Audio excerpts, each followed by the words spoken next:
Anong persona aresado sa separadong drug bypass operation sa Bacolod City? Yaring balita!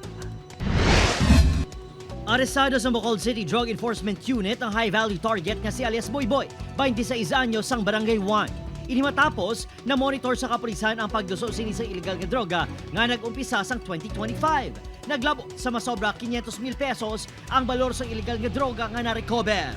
Sa Purok Narabaybay, Barangay 8, dakop ang high-value target nga si Jervy Tarot, 38 anyos, kagkaupod sili nga si Christine Antila, 20 anyos, isa ka street-level individual. Nakuha sa duha ang masobra 500,000 pesos nga balor sang suspected Cebu.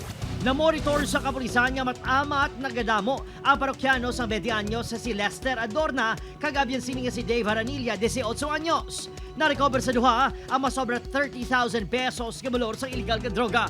Kit-kitres naman ang 35 anyos si Aileen Saligumba matapos magwan sa masobra 50,000 pesos nga balor sang shabu sa gidkasang operasyon sa Barangay Mansilingan.